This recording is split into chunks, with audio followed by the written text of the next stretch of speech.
Domini ahomobrum demi asi nanam ewo wiase nyina na domini ahomobrum opaja medin sensak ache ntini bia dia kan ntini wo de bom pai yese Satan enyuma nyina na ne man adomini ahomobrum ya sere Ghana enso na kumasi ai na hinkra ne kronkron odemi ato omana no hu sa menhwe omana so ma no na memfa kristofo nyina amra ne nchen menemu ahia ene enso ene ya nibre eda efrise enipa bia mo mo kwan ama abufuo kese asi nti ene mutia muntie ne yie pa na dwumadie no enkoso nkoye se ne ye uma me mbo nsem se de me kan ye no ne edi kan meka sa kire samturo ekuo ni nyina fraternity ni nyina kanka womo a ewo womo ne mpanimfu a womo de da eye nsomtwo dwumadie ni nyina ano Ghana ha mesan so akasa afa eye NDC John Mahama omo Supreme Court 2020 elections no petition na omo de ekoye no mesan so akasa afa Ghana eye industries eye mfidi dwuma ni nyuma kese omo biebie no so sene ya oso omo hwe na omo timi to omo enyuma na timi apagya oman Ghana mesan so akasa afa sese ni editing man kese eye mienu ba akoma kan ho asem kese pa na emeka kakra bi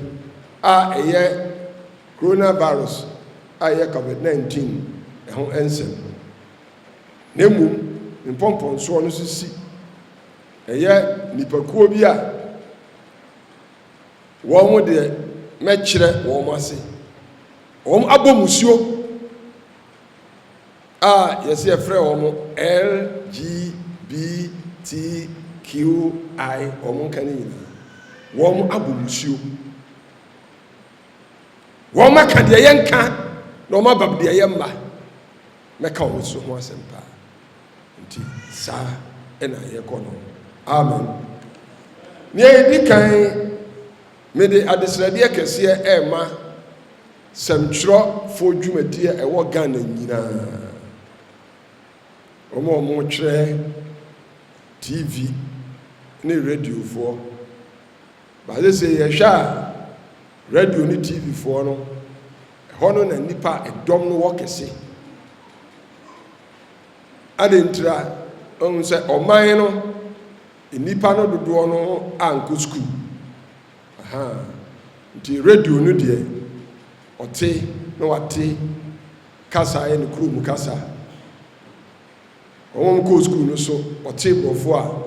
o TV so a ote brofo TV nso ye ka kasa hodo no bebre wo so na emu no etitiri ure akan asante kasa sra me de esra mo ma de sredi nyina ne se Ghana asem a ewo ho a asem kese pa o man no nyina abibiara obia epese otibi na ohu emu nsem sania esitie no kra ewu mu no asem a ewo Supreme Court court okunin na no kwasem ni say radio say yenim radio dwumadie ye bodawro ye kasa kire nipa ye agi ani ene ade na me ka kire samtrofo no bi ansampo na ye ba ha say enam dwumadie amawrad mu Jesus Christ odi ahyem nsa wo wiase nti misua mehwehwe na mitie pa abrochire ama akese omo no adi anim kan tumpon no se biribi si omanu na ye te say yen ha Supreme Court asama abase ya wo mo mfani agro kra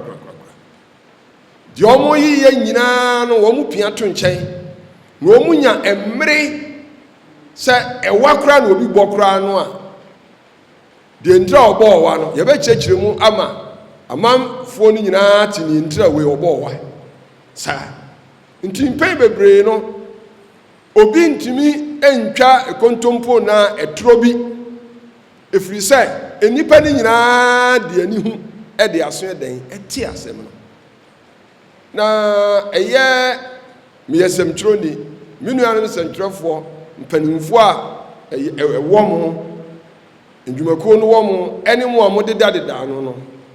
niema ekachi ewo Ghana ha efiri sai Supreme Court asem no se ba ebia TV station kakra bi na bi wo ha na o ma jasima ba bia edunum bi kakra se na de ekoye ne akofa NDC ni ba ko ne akofa bia MPP ni ba ko obi anka ne de na obi a eka ne de na ya no makwakoye na amanyosem mesi sen ya no makwakoye no amanyosem nti nokura na nkasa enhye da enna DP nti ubehu se de na no eden no a ono no nim kontompo ne etro ese no ayi na kire se obi nim asem no mu a na dwura ya ne se de saw nipa kro na oka no ne oka na ye nokure ha dwen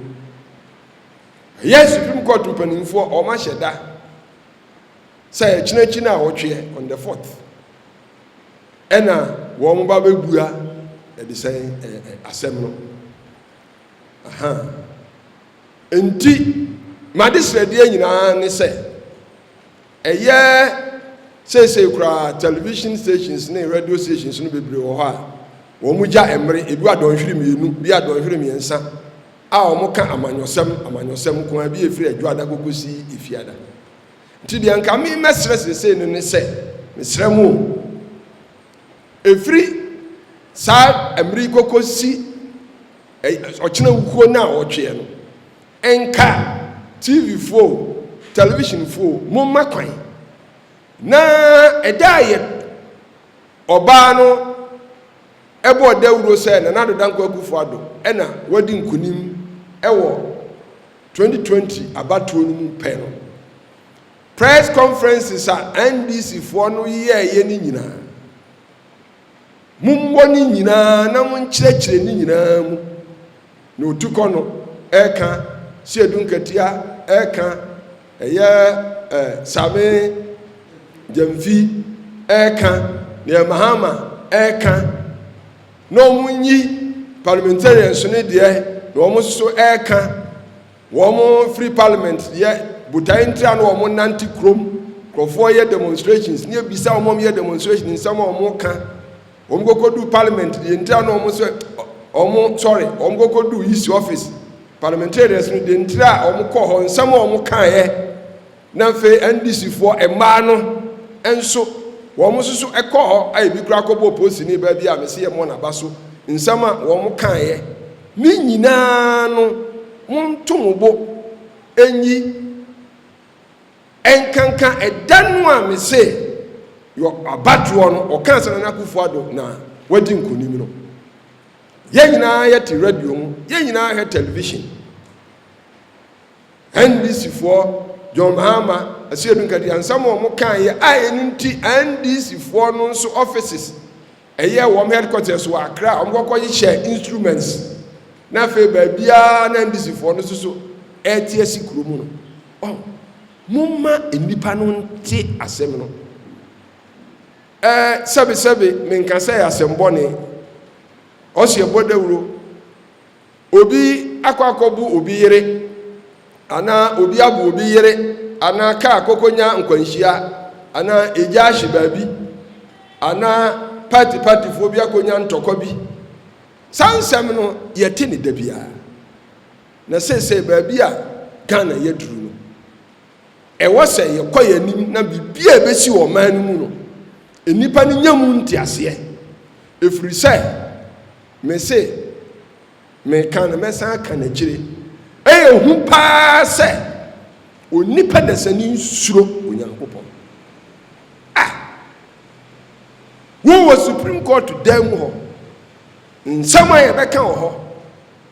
na onipa no stan ko gina abonten a wobɛka sɛ nyɛ ɔno kora na wɔ Supreme Court dan mu enti wei nyinaa no sɛ moyɛ na panimfoɔ deɛ na meka no nnɔyɛ ni a wɔte borɔfo na wɔnim asante no te studio hɔ na nsɛm a Supreme Court fɔ panimfoɔ no kaeɛ no ɔka saa asɛm wei ɛna wei kaeɛ ɛna wɔn nso so kaeɛ a obi ba bɛgyina abɔnten na yɛka borɔfo ne yɛka twi yɛde Hausa koraa ka ho wɔn mu nim nɔkora na ɛdɛn ɛwom dada nti mesrɛ mo momma kwan radio so na saa na kakra wɔyɛ num yi ɛno a na momfa nyɛ adwuma ɛyɛ nsɛm wɔn de kɔyɛ a wɔn tugu yɛ ne nyinaa wɔn nkyɛkyerɛ mu deɛ ntira wɔn tugu yɛ ti mesrɛ na me de me deɛ ne so ka ho me ma na srɛ mo na maka ɛyɛ nɔkorɛ mintumi ndane no ebisa me dane no anam yɛ me nya no kwafoɔ me sisan sɛ me dane na me yɛ dan me nya no kwafoɔ sɛ me ne sɛntwerɛfoɔ hyia na me ne mo kasa masɛm saa brɛ no a aba no sɛ mita duasa o sɛ dɔnhwede baako ehia kyɛn obi asɛm wɔ Ghana ha nipa odi kan na sɛm hia kɛse yɛ na Akufo-Addo nanso me sɛ na Akufo-Addo sɛ me kasa ehia kyɛn ne deɛ ne fi sɛ me kasa ɔso no tie me deɛ no na de ɔso de yɛ ɔde ayɛ fi sɛ panyini yɛ panyini kyɛn honam mu panyini na asɛm biara so ɛbɛsie no esi honam mu ansa na esi honam mu nti mensɛm ba moma blackout ba bia na mama mensɛm no nkɔ efi sɛ kɔ a Jesus gyina mu mesu ne besi nti na meso wo ka o ma Ghana no waka na nkanka ni kro kuma se konkro me gyina nde waka no waka makoma de ebesiesie wie nsama me kan de omu nyinaa no entimi nsesa da obi entimi nya ne hwe sɛ onipa no wugyidi o sɛ wunyi ni o sɛ obi befuo sɛ obi mfuo sɛ obedi atemo sɛ wuni atemo hwe entimi ensesa da ɛwɔ Jesus ne mu ɛnti mesrɛ mo medam asensɛm twerɛfo